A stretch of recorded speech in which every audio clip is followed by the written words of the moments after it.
Welcome to Comic Power.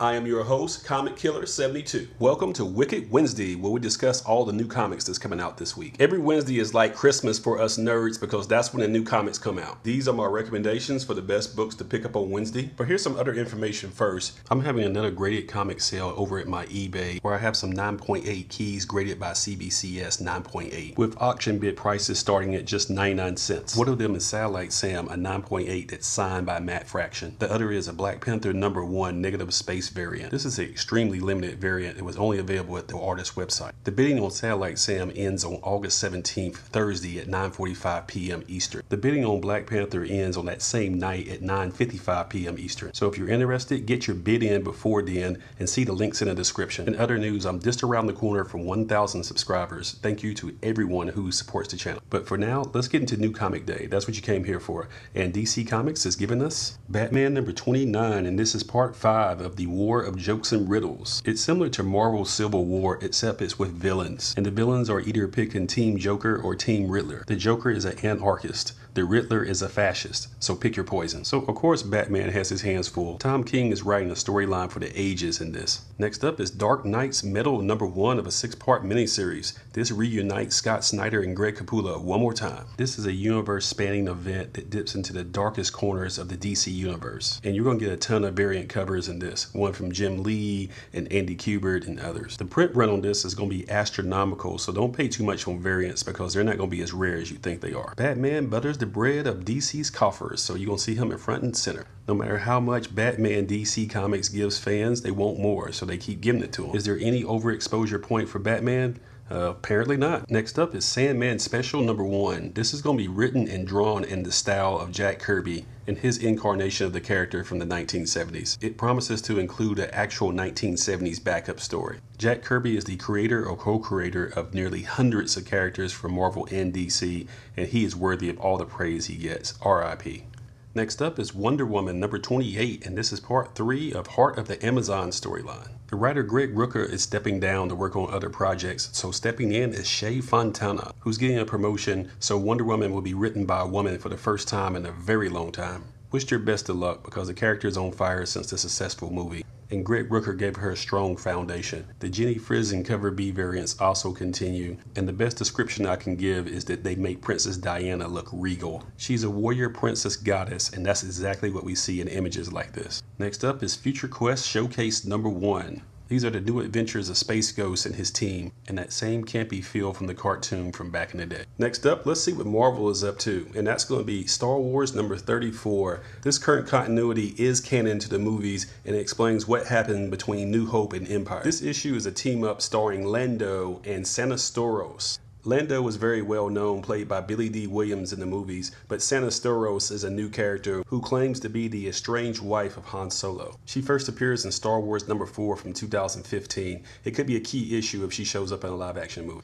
Next up is Generations Wolverine and All New Wolverine #1. This is a team-up of Logan and Laura. Marvel's doing a whole series of these comics like this in which they're taking the classic hero that you love and the new version and the all-new different Marvel and mashing them together. They did this last week with the Hulk, in which they had the Bruce Banner Hulk meet the Amadeus Cho version. They're just taking some of their most classic characters and trying to franchise them and sell them to a younger audience with a fresh spin on. The current new Wolverine right now is Laura Kinney, also known as X-23. She already had a solid fan base in the comics, but they took the character and put her in the Logan live action movie, which made her even more popular. As you can see, this issue is going to have a ton of variants associated with it. Don't spend too much because the print run also will be high on this. Next up is Spider-Man 2, issue #2. This is a mashup starring Peter Parker and the Miles Morales version of Spider-Man working together. In this episode, they take on the Taskmaster.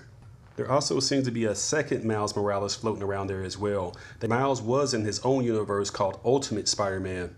But when that universe collapsed, Miles proved so popular that they brought him to the regular 616 continuity, which caused a lot of confusion in the current continuity. And it's way too complicated to explain here in this format.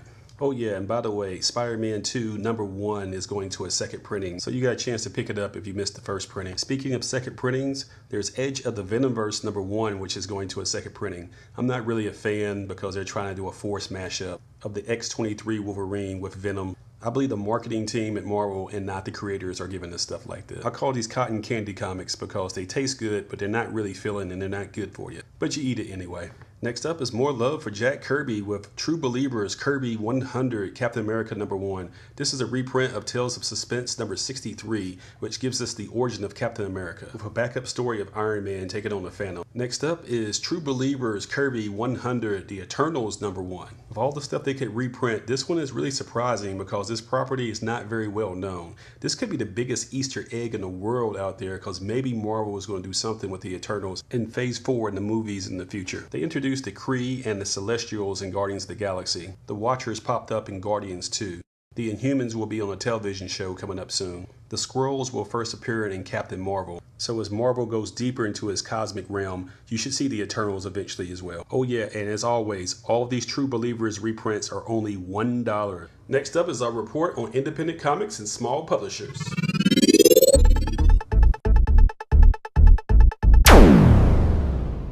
First up is Motor Girl #8 from Abstract Studios. This is the story of a female military veteran who owns a junkyard that gets visited by aliens. And the gorilla is imaginary and only she can see. It's very well drawn and executed escapist entertainment. Next up is The Wicked Righteous #1 from Alternate Comics. This is the story of some teens surviving in post-apocalyptic San Diego. And this publisher is publishing this on cheap newsprint, so they're selling it for $1.50. The cost of that paper is a whole lot cheaper, so they don't have to charge you $4 for this and still make a profit, so it's win-win. Next up is Namesake, which is going to trade paperback from Boom Studios. This is a collection of the full miniseries, which was hugely underrated. It's a mashup of sci-fi, fantasy, and magic. Everyone went nuts over Seven to Eternity in 2016, but in the realm of science fiction fantasy, I actually like Namesake better. Next up is Briggs Land Lone Wolves #3 from Dark Horse Comics. This is the story of a secessionist compound that wants to lead the United States, and this documents the infighting amongst them once the leader goes to prison and his wife takes over. Next up, and also from Dark Horse, is Dead Inside, which is going to trade paperback collecting the whole miniseries. It's the story of a female detective who must solve a murder that happens inside of a prison. Next up is Cal Exit #1 from Black Mass Studios. It's going to a second print, and the second print is a variant. It's about a not so distant future where the state of California takes up arms to lead the United States once a fascist is elected president. Black Mass Studios is one of the best at telling these grounded, gritty dramas. I named it the pick of the week for July 12, 2017. It found an audience, and the print run is very, very low, so cover A and all the variants are selling at a premium on eBay. It's a fictional story, but it's a very plausible fictional story. Next up is Shit My President Says, the illustrated tweets of Donald Trump. This is a graphic novel from IDW Comics, and it is exactly what it says. A collection of hilarious cartoons that are acting out exactly what Donald Trump has said in actual tweets. I expect Volume 2 and Volume 3 and Volume 4 and others to continue in the future because he's pretty active on that format.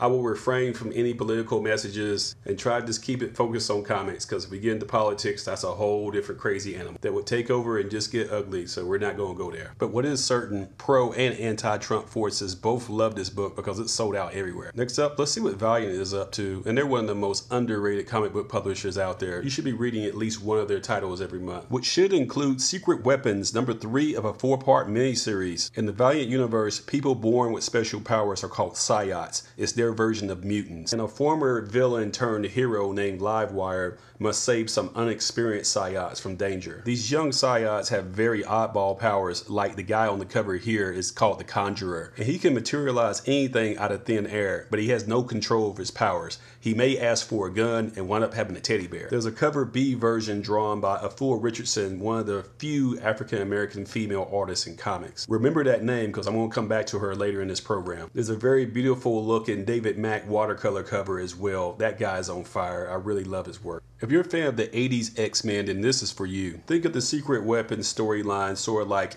if Storm from the X-Men had to go rescue the New Mutants. Issue #2 of this miniseries is dropping this week in a second printing. Issue #1 went to a second printing as well. It looks like retailers went too low on this. People are really enjoying the miniseries. There's another character in this series that can communicate with birds, sort of like Marvel's Squirrel Girl, but she's like Bird Girl. There's another character that can't do anything except for make things glow. There's a sense of danger that these characters are in, but their oddball powers are used for comedic effect all through it. Next up is the speculation pick of the week.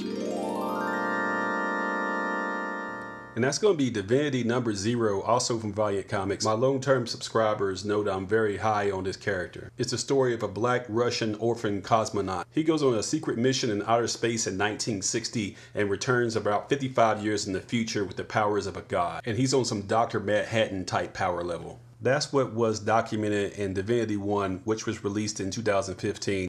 It was followed up in 2016 with Divinity 2, in which one of his former shipmates also returns to Earth with the power of a god and accuses him of being a traitor to the Soviet Empire. Her meddling sets up Divinity 3, released in late 2016, in which is a future world where the Soviet Union and not the United States that won the Cold War. Divinity eventually prevails, which brings us back to Divinity #0, which we're getting right now, which will tell more of his origin. I would get on board with this. This is a good starting point if you're interested in this character. That's two big Chuck Norris thumbs up for this one. Before we close, let's see what Image is up to, and that's always something good, including Descender #23. This is written by Jeff Lemire and drawn by Dustin Nguyen, who has won an Eisner for his work on this title. It's a sci-fi outer space epic about a boy robot who's on the run for his life. Next up is Black Cloud #5. This is the story of a woman from another dimension who's trying to hide out in our world, but her problems follow her here. It's written by Jason Latour, who's famous for Southern Bastards, which brings me to Southern Bastards #17. So Latour draws this and Jason Aaron writes it. It's an Eisner Award winner and it deserves all the praise it gets. It's a gripping crime drama about a small town in which the high school football coach is the big gangster in town. Next up is something very silly, Spy Seal #1. I really don't know what to say about this. It's what it says it is, and you're either going to get it or you don't. You're either going to like it or you're going to hate it. But hey, it's an Image #1, and they don't put their name on crap, so you might want to try it out if you're looking for something funny. What is funny that I can sign off on is Sex Castle, which is going to trade paperback. It's the story of a man who was formerly the world's greatest assassin, and it's a hilarious homage to Die Hard, Roadhouse, and 1980s WWF wrestling. Next up is Mage Hero Denied #1 of a 5-part miniseries. This is the third and final volume of this epic fantasy trilogy. It's written and drawn by Matt Wagner, and this character has a very small but loyal cult following.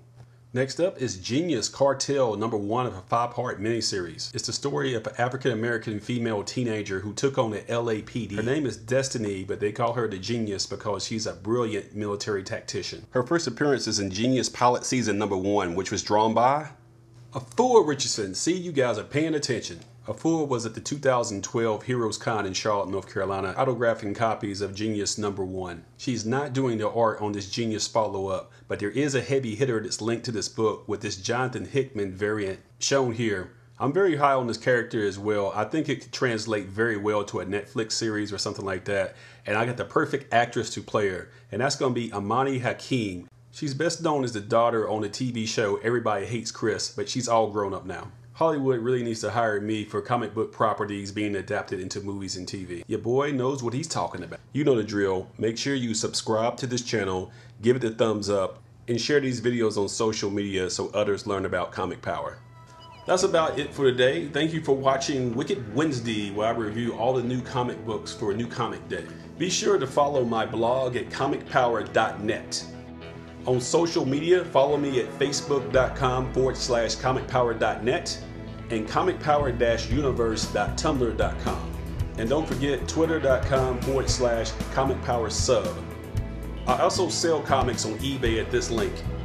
This is Comic Killer 72 for Comic Power saying bye-bye.